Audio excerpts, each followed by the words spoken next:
This is On The Wire, Racing TV's podcast for the best racing previews in association with Bar One Racing. Hello, it's On The Wire. It's Johnny Ward, Fran Berry, John McDonnell of Bar One Racing and Brendan Duke. We have a busy weekend of racing, tough racing now for some punters, I think. A couple of jumps meetings and a fascinating meeting at Navan. It's fairly quiet on the Eastern front as well, namely in the UK. I think everything's basically building up to the Derby next weekend and the Oaks. Fascinating weekend ahead. We're going to have a good chat about that as well. Arising from our ruminations on last weekend's Irish Classics, which will be relevant to subsequent classics down the line. But let's get straight into it, lads. And this sounds like a bit of kind of showboating because I did well. Let's get into last weekend's nap. Straight into it here. Starting off with you, Brendan Duke. First of all, how are you? And second of all, Holly Golightly finished second to 4-1. Very good run. Yes, I thought it was a good run, Johnny. You could argue she had the run of the race, but there was a couple of lengths back to the third. I'd say that the winner and the second are probably well handicapped fillies. And given the hotel that Holly is in, I expect her to continue to go forward. Yeah, a mate of mine gave the local butcher a tip for the winner and kind of thought he got some free meat out of it until he looked at the actual cost of what he paid for the meat, and he didn't think he got anything out of it. But he did give him a winner. So there was good word for the winner, Dukey. Yes, it seems to have been well fancied. So that would play into my theory that the front two are well handicapped fillies, and just ran into one on the day. Johnny, I had a touch of seconditis at the weekend. It was quite frustrating with Poetic Flare and Liffey River, and there was another one on Sunday. Oh, the Fame and Acclaim ran off his face again, got done by a well handicapped stablemate. So this is the moment when you remind me of all my good luck. Do you remember I said this to you last week? When I'm bemoaning my bad luck, you say, well, swings and roundabouts this game, isn't it? Very much. I think punters generally tend to talk far more about the bad luck, the good luck. They never mention they backed the third in the race and how badly the first two in the market ran. Just never comes into it. It's like, oh, sure, that won easily. This is an easy game. Fran Berry, I'm just picturing you around the kind of Kildare region, going into the butchers, going into the local shops. Do you get asked for tips and selections, or do you play it like your dad and kind of just say nothing? It's very hard to get away from horses in Kilcullen anyway, Johnny. Nolan's Butchers there. I'll be in there in the morning. I have the weekend off and forecast good for Sunday. So I'll join the queue at 8 o'clock tomorrow morning, and the lads in there are horse mad. So you always have to come prepared with a winner as well. Yeah, definitely. And to be fair, I've gotten a lot of good recommendations for Nolan's of Kilcullen. So would you, obviously Bar One Racing sponsors this show. It's not Nolan's of Kilcullen. But if we were to get sausages and rashers, good place to go? Best sausages in the world, and that's proven. They won the big award in London a couple of years ago, and a special mix, very, very good. And I can see myself getting a T-bone for Sunday for the barbecue, Johnny. Yeah, possibly for free after that plug. Taipan at fourth, 11-4. Fran, this was disappointing, I have to say. My selection in the race ran even worse, but Taipan never got into it. Never rose a gallop, did he? Really, it was disappointing. He had everything in his favour. He had his ground. You could forgive him his last run behind Bolger Ballet if he came back to his initial season outing and his win last year in Naas. He was the first horse beat. He looked like he might get into it and then faded out. But jury's definitely out, Johnny, with him. Jury's definitely out. I didn't like the way he travelled. He didn't seem to make much effort to help himself through the race.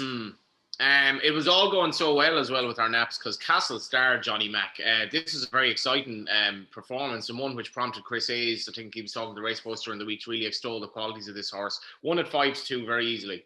Yeah, he was very impressive. I think he's favoured for the Coventry now, Johnny, on the back of that Marble Hill win. And he travelled really strongly, didn't he? I think some people thought Masetto, the second, was unlucky. I didn't think so. I thought if he ran the race 20 times, he'd be the winner.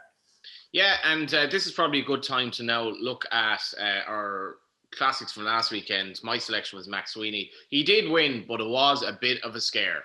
By one, Poetic Flare on the near side. The far side is Van Gogh. Jim Bolger has the winning of it. It's Max Sweeney on the far side of Poetic Flare. Max Sweeney and Rory Cleary. A special day. Max Sweeney makes all in the Tattersall's Irish 2,000 guineas, beating stable companion Poetic Flare. Van Gogh next. Miss Emilet has dropped away, and then C getting Sweet Gardenia. A little over 2 furlongs to go, and the Tattersall's Irish 1,000 guineas, and it's No Speak Alexander trying to shrug off Joan of Arc. Then Fantasy Lady, who stays on. Pretty Gorgeous is ground to find, and then Empress Josephine. Bellamage runs on the outside, up the rail is Friendly. No Speak Alexander, repressed by Joan of Arc on the near side. Joan of Arc and Ryan Moore get to No Speak Alexander, and Shane Foley. Here's Empress Josephine with a sail on the near side. Joan of Arc, Empress Josephine. They have delivered Aidan O'Brien. He's 10th. Tattersall's Irish 1,000 guineas. Fran, I spent some of last night. I was like, I finished an article. I was in good form. Got a couple of pints from the local for the takeaway, and the TV had the Friends reunion on. Now, the reason I say this, I don't know. You watched it, Fran? Did you? I did watch it last night, and didn't really want to watch it and like it, but once I got into it, it was good watching and a bit of nostalgia. Yeah, I kind of agree with you there, except essentially the actors in Friends, they look more like mannequins than people now. They've had so much work done. So this got me thinking about aging with grace, right? And this is your man that was in Star Wars or whatever. I saw an interview with him the other day, and I think he's 90. Now, you may tell me who I'm talking about here. He honestly looks about 60, but he claims to be 90 anyway. Can't remember his name anyway. Mark Hamill, is it? Exactly, right. Yeah. So you look at, he was an astounding example of aging well. But you look at these trainers, right, aging well. J.S. Bolger, he only has a 1-2 in a classic after winning the Newmarket Classic. What did you make of it, Fran? It was an exciting race, and I guess the main thing to take from it was one of the good guys winning in Rory Cleary. Yeah, where do you start? 2 very good horses, Johnny. I couldn't believe how well Poetic Flare looked prior to the race after being in France. And Dukey called it right last week. I no way could have seen Jim Bolger run the 2 of them into one race. When the rain arrived, I thought Max Sweeney would be his number 1. And to run the 2 like he did and get the finish that he did was probably as good an achievement as Jim will ever have. And Kevin Manning would be good to pick the wrong one, but Rory Cleary was his day. And it just shows you if you stick at it and work hard, you will get a twist somewhere along the line. And Rory took full advantage of that on Saturday with a very well judged paced ride. Yeah, we'll talk about Barney Curley, and Barney was a religious man, but Jim Bolger, obviously a card-carrying Catholic, as he says. He may have a line to God. Your father has a line to God via Brendan Duke. Dukey, via Jim Bolger, and you called it right. This man makes up his own rules. Has he thrown the way to train basically out the window, saying you can run horses in classics every other day and they might nearly win them all? Well, I mean, in fairness to Aidan likes to run his horses as well. I mean, I think most of the flat trainers, there are some exceptions in National Hunt races, but I think most of the flat trainers like to get their horses out and running. They're not earning anything in the stable. Now, Bolger is a real extreme example of that. But I mean, what a man this is. I don't know what breeders look for, but if I was a breeder, I'd be all over this Poetic Flare. Precocious enough to win the first 2-year-old race of the season. He goes and runs in 3 classics. He wins one of them on rattling fast ground. He'd no luck in France, so we give him a pass there. Still showed a lot of heart. Then he comes out on absolutely bottomless ground and runs his heart out again. Fran mentioned how well he looked. He's supposed to be a very good-looking horse. Fran can fill us in on that. I wouldn't know, Johnny, because I'm a racing refugee, as you know. But he's supposed to be a very good-looking horse. He handles any ground. He's only going to rock up now in Ascot for the St. James's Palace because he's such a good doer. All the horse does is eat scallops and shits. He's just a really nice horse to have anything to do with. They mentioned he's going to run over and over. I mean, that's the kind of secret sauce that breeders should be looking for, right?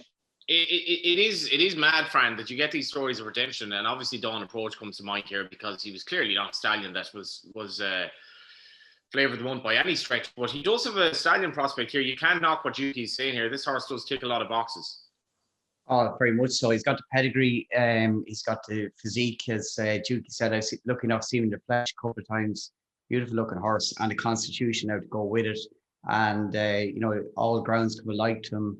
He'd be very hard to beat in St James's Palace around that bend. It's suited really well, and with the exception of Bolger Ballet and maybe High Definition, Jim Bolger's got the two best calls around at the minute. Yeah, and a horse by power winning the Tattersall's Gold Cup as well for no need. Just from your perspective, how good a ride was that by Colin Keane? Excellent, because I don't think he stays fully. The Tattersall's Gold Cup is 10.5 furlongs. It's an extra 110 yards or whatever. And I think he just about gets to 10 furlongs. And soft ground, he'd adapt. But Colin Keane, he rode him with balls, didn't he? And he tracked his danger. And he said to Noel Meade before the race he was going to have one go at him if it was happening. And he did that because the stripe out line he was beat again. And some achievement for Noel. Like it's, I thought the spread of winners over the weekend, Johnny, was something special as well. But that winner for Noel Meade was a highlight. Absolutely, and I have to say, but I'm not bullshitting Johnny Mack, but three of the soundest lads in the weighing room that I would know: Rory Cleary, Shamie Heffernan, and Colin Keane, all winning classics. And Shamie Heffernan, I think he actually said after the race, Johnny, that he probably, if he didn't win an Empress Josephine, he would have been kicking himself because she did get a bit of traffic. And this is another example. I didn't think it was a great Guineas necessarily. It was another example of just these Galileos improving. Yeah, Empress Josephine, who she's a sister to Mining. Am I right? I think she's a sister to Mining, which she pitches up in an Irish Oaks. She'll be a big player mid-July. Did say after the race that probably won't get a mile and a half and isn't going to try it. Okay, right. Just on the topic of Rory Cleary, Johnny, I remember being pony racing back around 2000, 2001. Paddy Flood was there as well in a field somewhere in Westmeath. And someone told me on the day, it's Rory Cleary, young fella. He's very, very good. And he had quite a few years, Fran, didn't he? But it's good to see him back in the big time. He did. He had a good run on Mick Halford for a while, and then he ended up down in Jim Bolger's. And you get a job security, but as you're in the yard, it's 6-7 mornings a week. It's very hard to get outside rides. Now Rory does that through being a lightweight rider, and he's got good contacts. But opportunities like he got last Saturday won't come around too often. And God, he made full use of it when he got the opportunity. Yeah. How was the weekend for the firm, Johnny?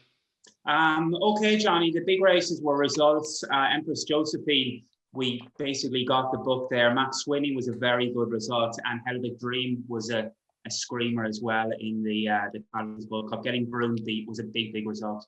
A man who wouldn't like to hear any of that because of his disdain for bookmakers, albeit I think that may have changed later in life, was Barney Curley, whose passing on Sunday really prompted, I guess, a wave of reaction from the industry. Genuine legend passing away. Divided opinion to some extent, divided my opinion to some extent.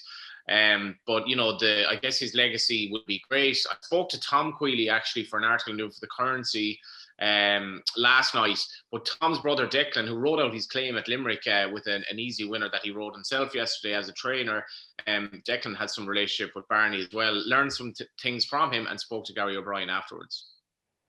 And Declan, just before we let you go, just wanted to have a word with you about Barney Curley, who very sadly passed away earlier this week. Of course, everyone knows, I think at this stage, he was a great mentor to your brother, Tom, but you had an association with him as well. Did you ride your first winner for him? Yeah, I rode my first winner for Barney 16 years ago now, when I was 16 back in Windsor. I went over there for a summer, and he looked after me and had a great time over there. I went over the following summer as well, but look, Barney has been a big help to Tom and myself, and like if I was on the phone to Tom or you're stuck with something, we'd always say, like, ask Barney, like, he's that kind of a man to us. So no, it was a sad day for our family, and we'll miss him. And he pulled off some incredible gambles over the years, and you yourself were part of one, weren't you, on Summerstomp? Didn't quite go according to plan. Just remind us what happened that day. The fourfold, I was flown over, whatever, and I won on the first one, and then as the day went by, I noticed that Dennis had won on the horse above in Kelso or wherever, and Tom won, and then my horse had gone from whatever he was, even money, into 1 to 16 or whatever. Even shorter than this mare. Yeah, and I managed to get it beaten anyway, so we were all brought back to the house that night, and he brought us in, the usual sit down and talk about the day, and he said, what I like about this, I thought he was the biggest certainty of them all, so it was a good one, yeah. So. He still had a good day, and exactly, great to see he didn't hold it against you as no, well. No, not at all. No, he only laughed it off. Yeah. And what do you remember about the race itself, Tom? There would Declan, sorry, there would have been huge attention, obviously, on you that evening. Yeah, it's a long time ago now, but probably got trapped back a little bit far and fell asleep a little. So look, Did you feel any extra pressure going out there than you would not normally? really. Today, I just didn't notice it today, but I got him beaten anyway. I managed that. Well, anyway, it was still a very, very good day's work, and sounds like you guys will have lots of fond memories of me. Did an awful lot of good, didn't he, Barney? Definitely, yeah. Brilliant man. Yeah, racing and miss him.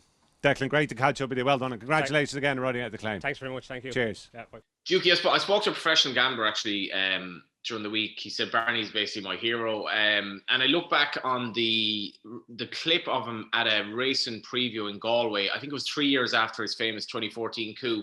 And we both know Cheltenham preview nights. You have these lads basically talking over the audience. Everyone's getting boozed up. Barney was teetotal. He admitted in the preview that he didn't really watch racing anymore, so he'd nothing to offer. And everyone was hanging on every word he had, even though you could barely hear what he was saying. He was a man with an aura about him. Anything he put his hand to, he seemed to excel. And actually, Dukey, what's inspiring for me is that the man, despite the fact that his legacy is so great, he was absolutely stone broke and in serious debt when Yellow Sam won in 1975. And I'm by no means saying if you're a gambler and you're in heavy debt, everything's going to work out. But Barney was in stuck, and all you needed was a 20-1 winner, which the bookies didn't know anything about. Yeah, I mean, I don't know if he's going to have a massive legacy in the game. I'm skeptical about it. He absolutely is. He's basically redefined the way people punt. All of these accumulators, multiples, they're all a product of his 2014 coup. Everyone is trying to outdo the bookies, and they'll think, what would Barney do? So in that, I think certainly in punting terms, his legs, you're not convinced.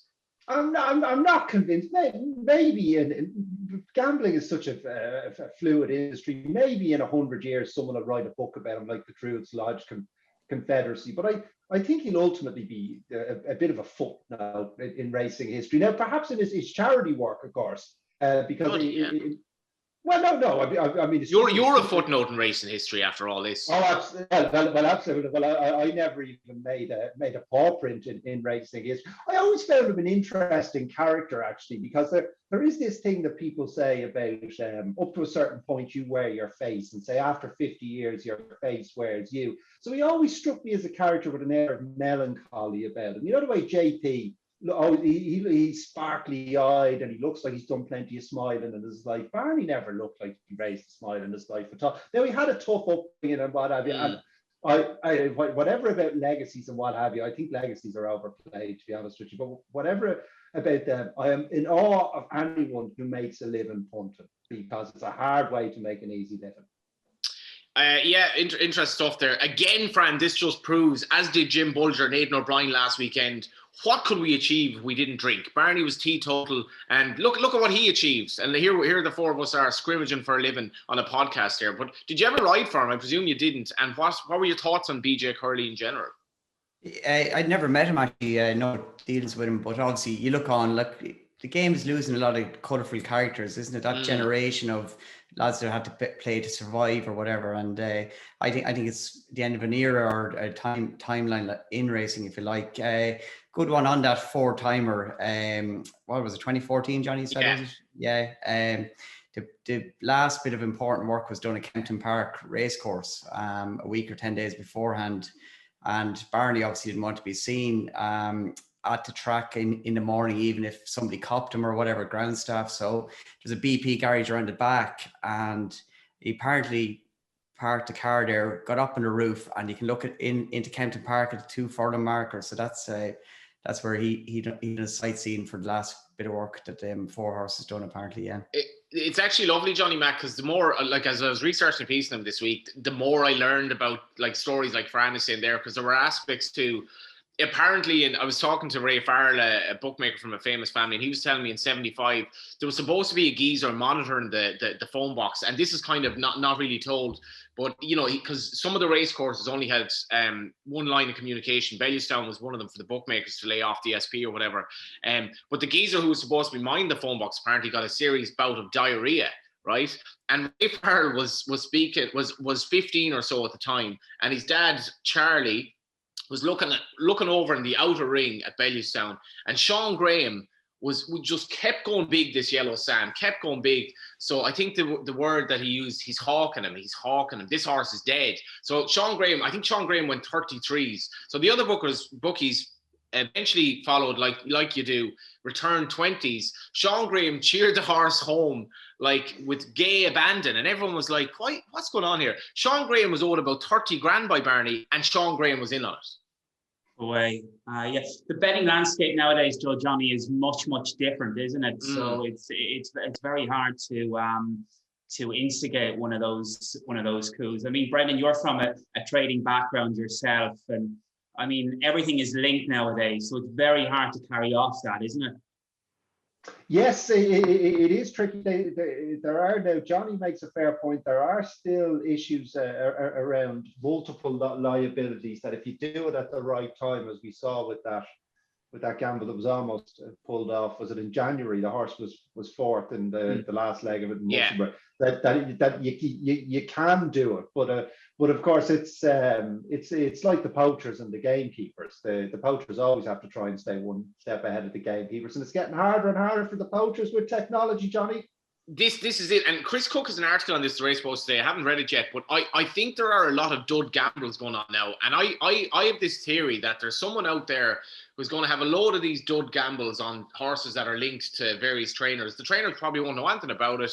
It'll be a case of the boy who cried wolf when they actually pull it off, because I've no doubt people are looking at what happens. The gamble, obviously, in that you mentioned involving, was it Gallagher's Cross, Blowing Dixie, forget the other horse, that nearly copped a huge amount. There are copycats out there, and I'm going to definitely read Chris Cook's article.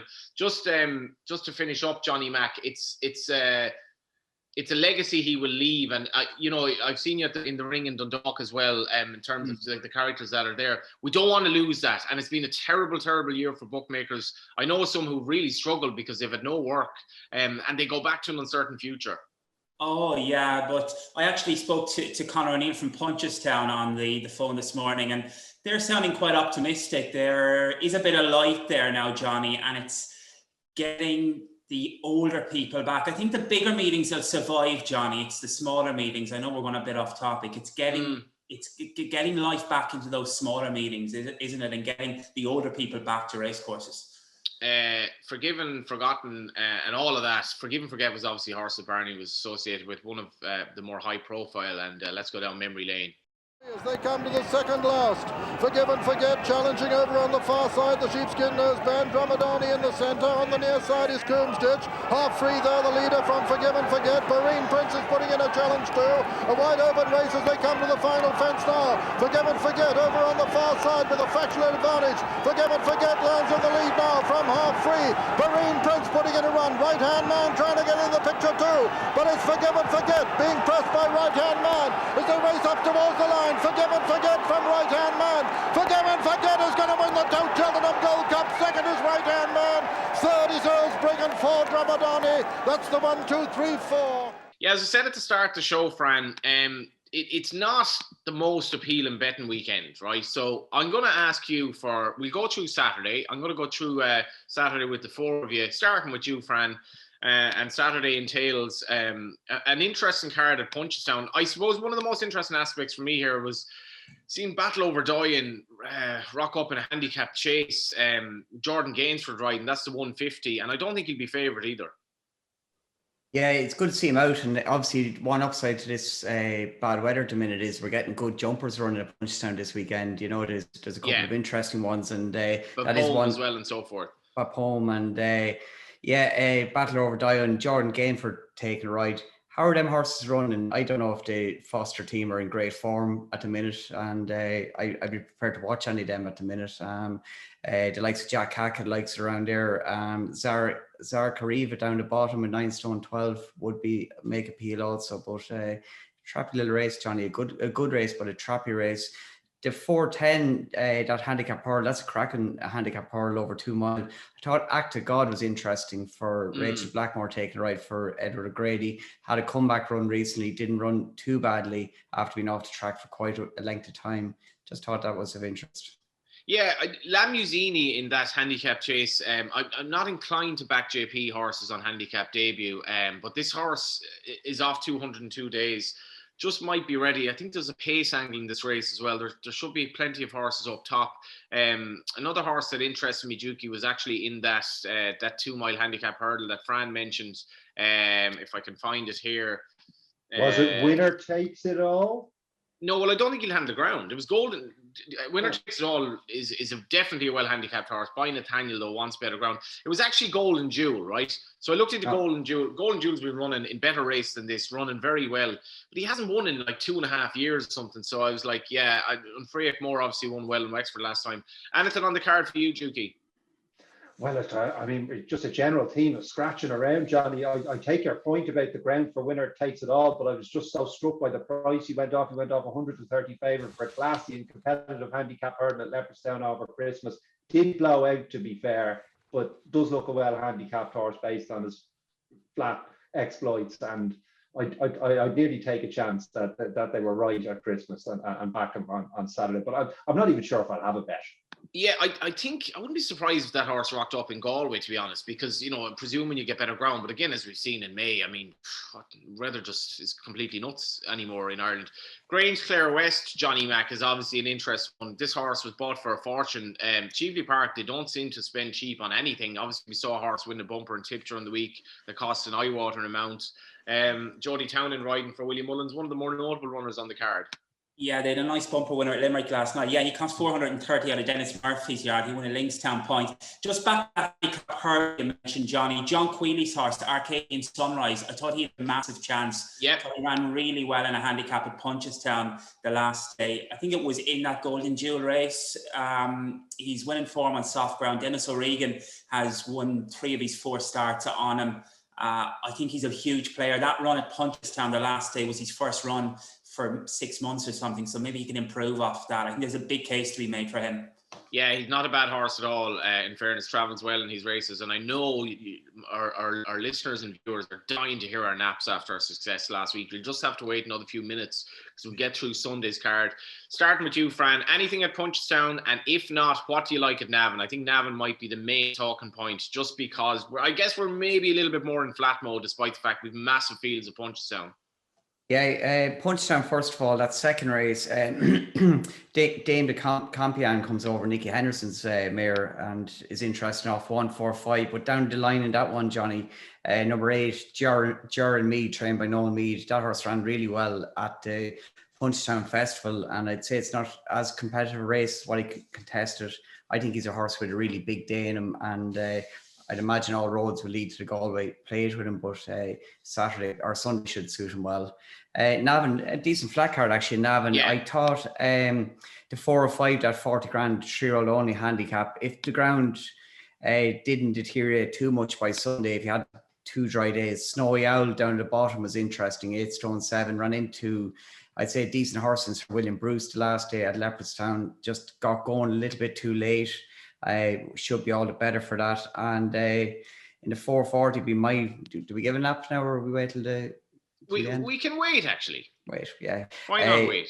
Why not wait? But that 405 Snowy Owl is definitely interesting. And that 330, that winner's race, Crackle winner's race, Laylap's Eyes of August, Belmont Avenue, it is a nice horse who could step up Belmont Avenue, yeah.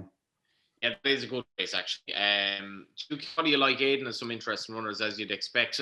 My nap, actually, which I'll tell in due course, would want soft ground. I'm a little bit worried that, as Fran says, it is drying out. But anything on the card for you? The only thing on the card for me is my nap. So you're going to keep those back. First rule of showbiz, leave them wanting more, Johnny. I like it. So I have one in Punchestown, though, the 425. She's some doll. Mare out of Cromwell, so she won a maiden hurdle in Limerick over Christmas. Actually, that maiden hurdle worked out pretty well for the grade. Did nothing in her subsequent 3 handicap hurdle starts, but then showed signs of life when 4th and down Patrick the last time, despite making numerous hurdling errors. If she can brush up on her jumping, she'll have no problem with the ground. I think even it's going to be soft at both venues. I'd be fairly sure of that. So she'd have no problem with the ground. And I think, as I said, if she does brush up on her hurdling, she remains well handicapped. So she's some, I'll give her a life. Yeah, and you're running off 98. Johnny Mack, are you going to get cycling over the weekend? Looking at the weather's going to be quite nice, which might not be ideal for my nap. But will you be cycling, A, and B, what's your selection from Navan? Yeah, forecast is good Sunday, Johnny, and I bought a new bike. I'm after buying a new Giant, so that's on the way. A giant of a man. Yeah. Trained by Noel Mead, was it? Giant of a man. The Shark, no? It might have been the Shark. What did you pay for the Giants? It was Bill Durkin's horse, wasn't it, I think? But anyway, I'm going to shoot twice at Navan. The maiden, Albion Square, Jessica Harrington's juvenile, showed really good pace the last day. Was outpointed by the Entertainer on the hill. She's trouble. The third has come out and won at the Curra last weekend. I think that's going to be a huge player. And Joseph's filly, Adelisa, ran really well at Gore in the last day. The third in that, Pale Iris, has come out and won twice since. That's going to be a big player as well, Adelisa in the fillies maiden. Excellent. Johnny Mack and myself going to have a match bet in a cycling race in due course to sort out. It could be like Barney. We'll both be needing a winner for the year to sort out our punting, and it could be a match bet with Dukey, some sort of a referee type. Let's get to the naps. Fran Berry, let's start with you. Johnny Mack mentioned it there actually in the 4:40 in Navan. Adelisa for me is the nap of the weekend, Johnny. That run in Gorham Park, first run in grass, she came home well to be second to Create Belief, who won last week in great style off 87 at the Curra. The third, Pale Iris, has won twice since, and it ran well in Listed Company. And the fourth, Powerful Aggie, won in Sligo subsequent to that. And the Powerful Aggie form actually ties in well with Alice Kitty as well, who was second to of Jessica Harrington, second to Powerful Aggie. And Adelisa for me up in triple really suit her. She's the nap. Yeah, there's always a connection, Dukey, because Create Belief obviously denied your nap last weekend. Create Belief obviously denied Adelisa last time. What is your nap this weekend, Brendan Duke? So my nap is Baton Rouge in the 4:05 in Nav. An interesting race. This brand has already mentioned Snowy L. I think Iowa's going to be very popular in the betting. Now he runs off 8 stone 8. The Hef's minimum riding weight in the last year is 8 stone 9. So I don't think he's going to boil down to ride Iowa. Lorden can ride at 8 stone 6. So I imagine Lorden will ride, but there'll be no real significance in those jockey bookings. However, I don't trust Iowa. I think he's a cheap late gains monkey, and he'll always cost you money, but he will take up a good percentage of the market. The Baton Rouge, I mean, what's not to like? That maiden that he won in Dundalk worked out pretty well. He was second to Benno then in Nace. That form hasn't been tested, but you have to think Benno's a massively improved horse, and I'm interested in him when he runs the next day. And the Baton Rouge, first time cheek pieces for Aidan. We love Aidan with first time headgear. No problem with the ground. Enjoys a big class edge. What's not to like? Well, I'll tell you what's not to like.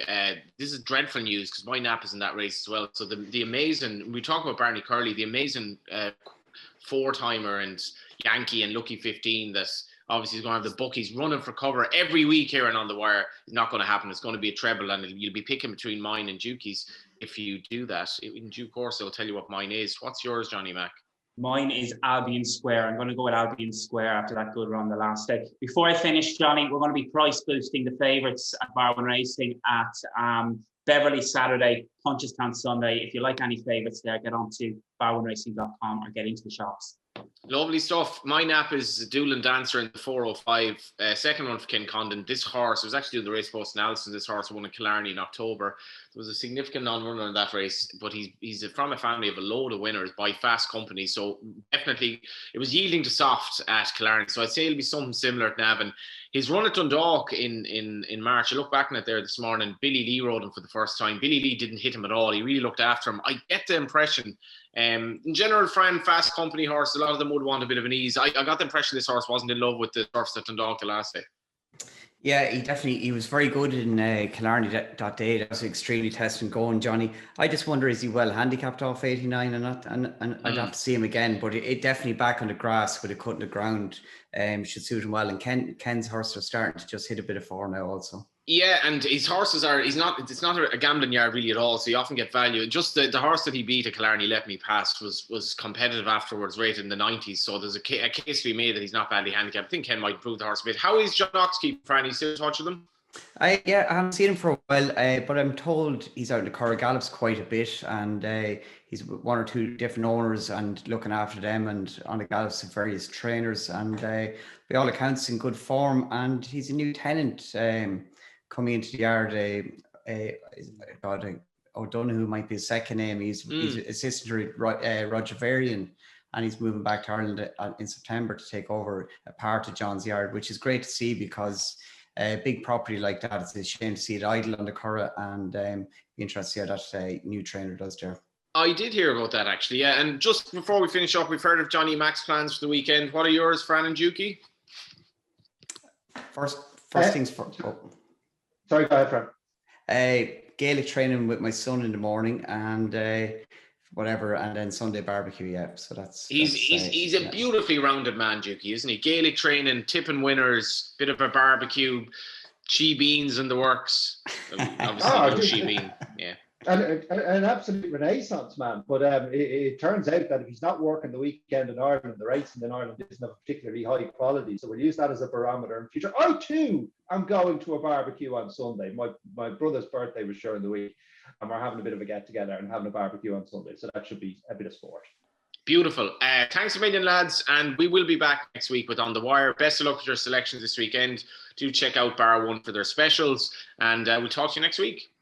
Thank you for tuning in to On The Wire Racing TV's podcast, brought to you in association with Bar One Racing. And if you enjoyed the show, don't forget to leave a review, give us a like and subscribe so you don't miss the next episode. And this podcast is available on video format in all its glory on YouTube.